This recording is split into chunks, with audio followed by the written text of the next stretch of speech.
Hello, what's up mga kumpay at nagbabalik tayo sa ating vlog, no? So, ito na yung bike natin. Ang nilagyan yung cassette type na hub. So, yung unahan hindi ko pa talaga nailalagay. So, yung topic natin ngayon ay tungkol sa roller. Ayan, cassette. So, ito yung nilagay ko doon sa vlog na nung naglagay ako na ito. Naglagay ako niyan, ito yun. Ito yung pinakita ko sa inyo na ilalagay natin ngayon sa ating bike na bakal. Ayan. So, right na ang ating bike na, alam niyo naman yan, mga subscriber. So, ilalagay ko kung ipapakita ko sa inyo kung paano na siya ilagay. Tapos, siguro sa pagtotono, hindi ko na siya ilalagay kasi marami naman na kasing tawag dito, marami ng video na makikita nyo na mas malinaw yung explanation nila sa pagtotono. Pero sana huwag kayong maghinanakit. Ako na lang kasi magtotono nito. Pero yung pagtotono, ipapaubaya ko na sa mga ibang video na gumawa para hindi naman tayo gaya-gaya, no? So, halika, let's proceed. Pag lalagay ng roller. So, yung aking roller kasi is tourney. Kaso, sira-sira na rin. Kaya need natin magpalit. So, ipapalit natin, okay? Ayan. Nasira. So, sa pagpapalit niyan, kailangan natin ng screwdriver para sa pagtotono. So, tapos, katala. Para saan yung katala? Dito. Kasi nahihirapan ako maghanap ng size na ito. Na tools na bibili ko. Kasi alanganin siya sa 7, alanganin din sa 8. So, isip ko baka ito ay 9mm na tools. So, isip ko lang pero hindi ko sure. Kasi nahihirapan talaga ako maghanap. Tapos, dito naman, kailangan natin ng allen. Allen din to eh. Allen yan eh. So, kailangan natin ng allen. So, ito ang ating allen. Ayan, okay? So, tara, gawa na tayo. So, yun, no? Tanggalin natin to. Yung cable niya. Tanggalin. So, since bago pa naman yung cable ko, madami lang. Ito muna gagamitin ko. Wala akong budget eh. Ayan. So, tanggal na, no? Tanggal nyo, ayan.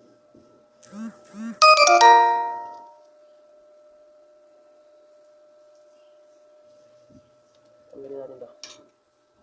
So, alam niyo naman paano tanggalin yan, di ba? Natanggal niyo yan. Pababa. Yan yung pinakalock niya.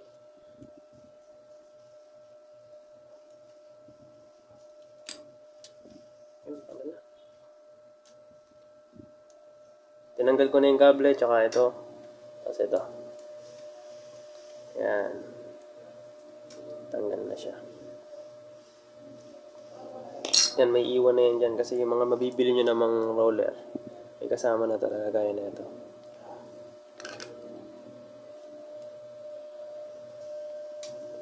Yan, tapos dito para hindi na kayo magputol ng kadena nyo kasi nga bago nyo matanggal yan dito yung iba pinuputol. Pero ito, alam nyo din naman to kasi mga kayo pa, mga cyclista rin kayo, syempre alam nyo yan. So ayun, no, hanap lang tayo ng tools, allen. So, tanggal lang kayo ng isa dito. Ito. Ay, hindi. Mali pala. Ayan. Tanggal lang kayo ng isang tornilyo dyan sa may roller nyo. Ayan yan. Pag natanggal nyo yan, tapos ililiis nyo lang ng konti.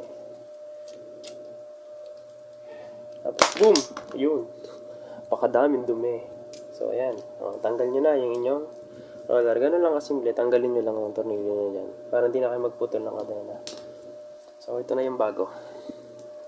Yung bago naman, siyempre ganun din ang gagawin natin. Tanggalin nyo muna to. Tanggalin nyo muna yan Kalang ayaw tigas. Tanggalin nyo yan. Yung tanggal na rin. Tanggal. Tapos mamaya ready niya, ilalagay niya yung babalik. ingatan nyo na, wag mawala yung mga guide. So, yun. Ganun lang, tanggalin nyo ah. So, sa paglalagay naman, para hindi kayo malito, iganito nyo. Kasi di ba maraming nalilito sa paglalagay nito, nahihirapan kung saan nakapwesto siya sa roller nyo. So, ganito lang gawin nyo. Taas nyo, pasok, tapos, ganyan, balik nyo. Yun, kailangan nakaganyan siya. Ha? Kailangan nakaganyan na siya, ready na siya nakaganyan. Okay. Tapos, ilalagay nyo mamaya yung roller niya. Ito. Ilalagay nyo mamaya. So, yan. Paglalagay naman dyan, tanggalin nyo muna to. Para hindi kayo mahirapan mag-adjust mamaya.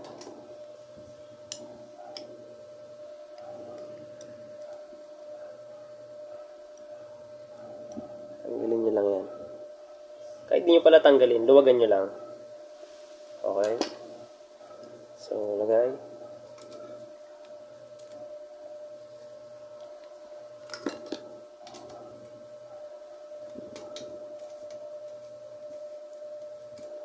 Igpitan nyo maigi para hindi magka-problema.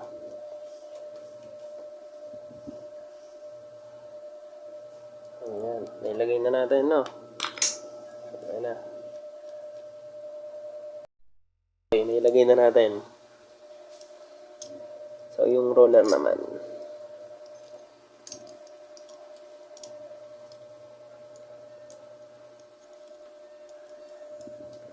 Kita nyo ba? Hindi pala kita. Ayan, kita nyo na. So, ayan. Paglalagay. Tandaan nyo yung sabi ko kanina, yung unang paglalagay nyo. So, yung roller, lagay nyo. Kailangan nasa likod yung kadena. Tapos, yung kanyang tornilyo. Ito. Lagay nyo lang. Tapos, siyempre, Allen wrench nyo. So, make sure lang na nakapasok siya na maigi para hindi ma-lost thread. Ayan, nakalagay na siya ng maayos. So, ayan. Yung taas, kita nyo rin para ano, sure ball. Like that na. Okay. Ito naman, yung kanyang guide. Yung tornilyo dito, kita nyo ba ito? Ang tornilyo dito yung niluwagan natin kanina. Ang purpose niyan, siya yung hahatak pa ganon sa inyong roller. So, kailangan yung gawin yan. Kasi kung hindi, mananabit yan eh.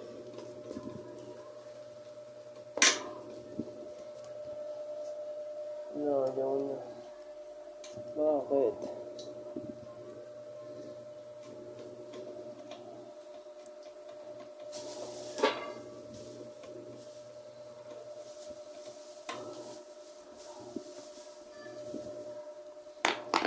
So, ayan, naayos na natin. Na-fix na natin yung kanyang problema. Ayan. Ayan.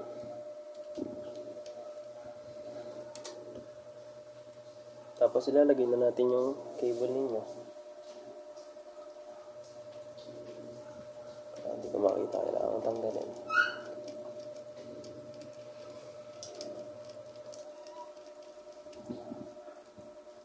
So, yun. Nakita na natin. So, madali na naman ito ilagay. Kung makikisama.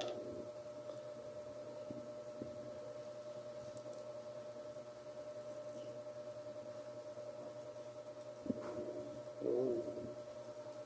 Isama.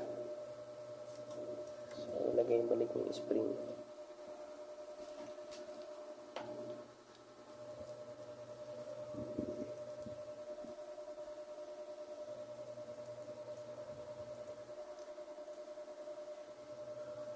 Ano ba yun? Nanonood ka dito.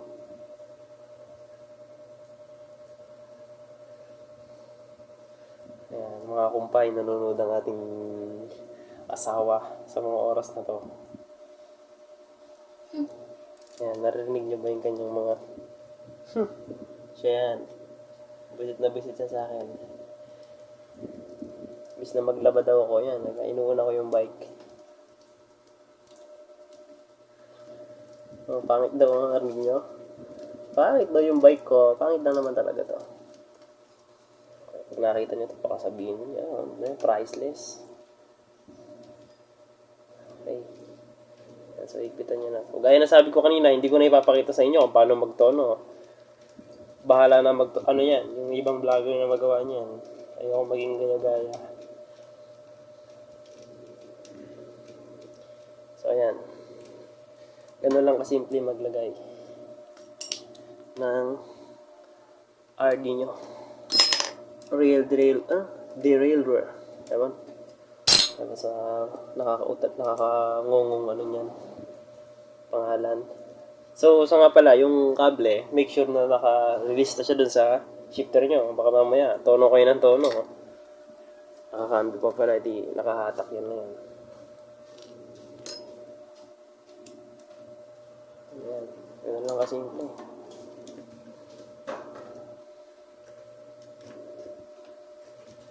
Ayan, nagkabit na natin.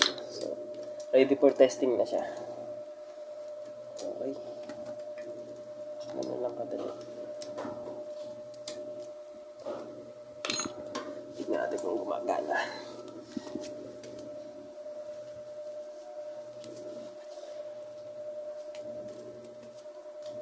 Check natin mga kumpay.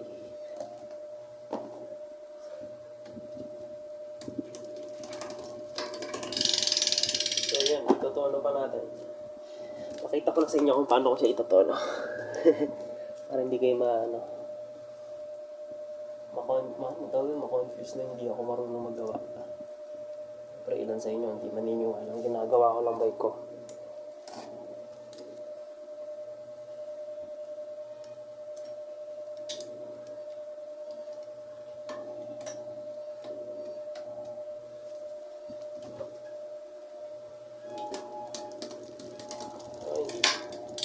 Sige, cambio.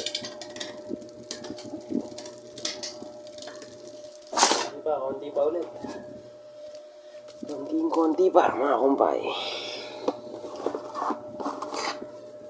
Konting tono pa.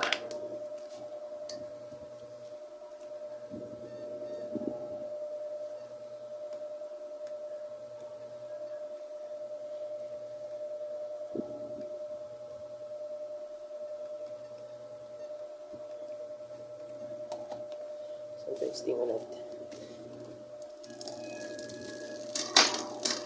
Nalagitik pa. Konti.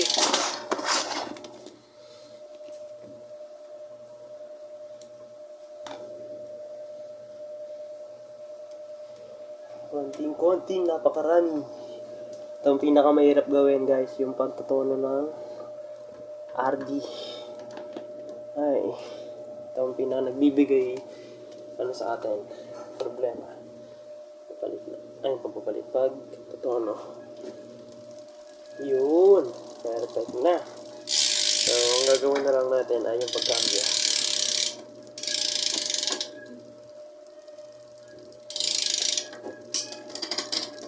Yun. Release mo nga. Bila ito. Release mo. Yun. May problema tayo mga kumpay. Hindi ko nag-release.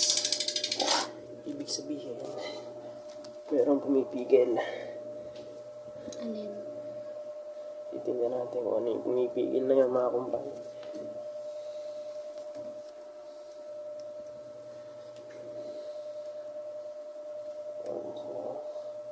Sa mga oras na nanonood ang ating misis, kaya huwag kayo masyadong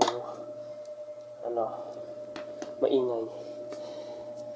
Nagalitan tayo niya. Hirap magtono.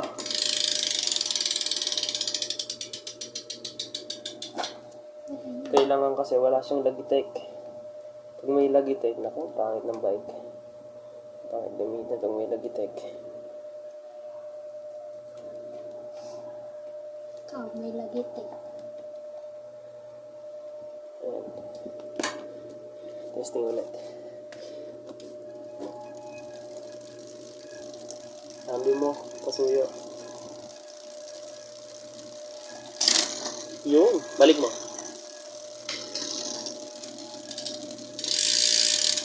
Bakit kaya ganun? Yun, okay na siya.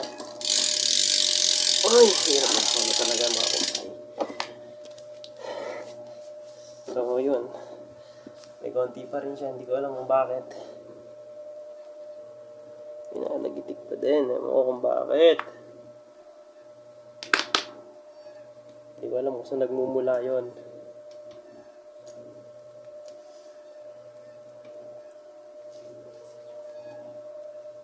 Sa'yo.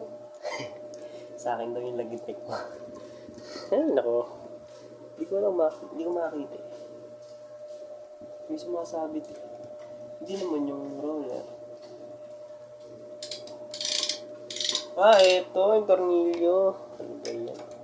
So, yun, kailangan pa nalagyan ng washer to.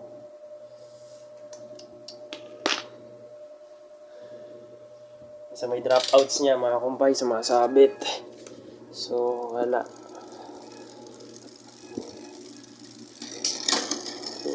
Sige, balik mo. Ayun o, sumasabit siya sa may dropouts. So, sa ngayon, ako na muna magpipix nito mga kumpay.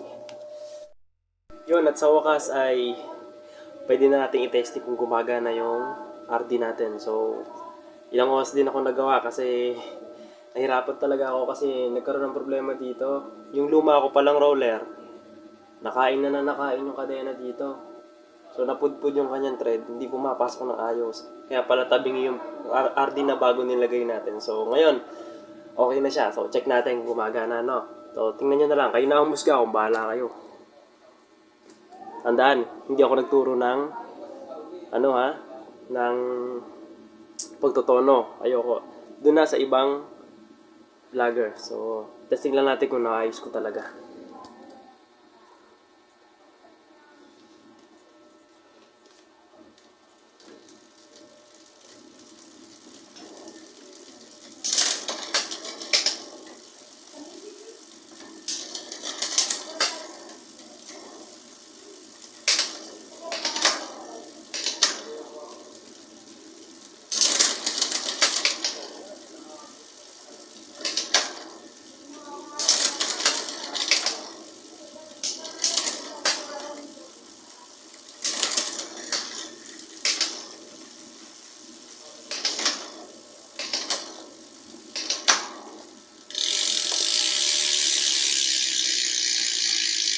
So, ayun. Gumagana naman ang ayos. So, muli at salamat sa inyong panonood, no? Kahit papaano nagaganahan akong gumawa ng mga video. So, muli, hindi ko pinagyayabang yung ang aking binili. Kasi alam ko naman, kaya din yun naman bumili. So, tinuro ko lang kung paano siya ilagay. At sana, kahit papaano, kahit medyo madilim yung ating background, nakuha niya sana yung hindi kayo nalilito sa paglalagay. So, yun lang. Nga pala, malapit na nating ibigay yung nabili nating roller sa ating tawag doon? Subscriber, no? Kasi na-chat ko na siya at pwede daw siya magkita. At higit sa lahat, malapit, taga Binyan lang. Okay? So, siya napili natin kasi doon sa mga nakaraang vlog natin, lagi siya nagko-comment kung ano-ano. So, nabanggit niya, kailangan daw niya ng roller. So, ayun. Yan, abot na lang sa kanya. So, medyo haggard pa mukha natin kasi talagang pinahirapan ako ng ating bike. Dami kong ginawa. So, ayun, salamat sa panonood guys ha. Bye-bye.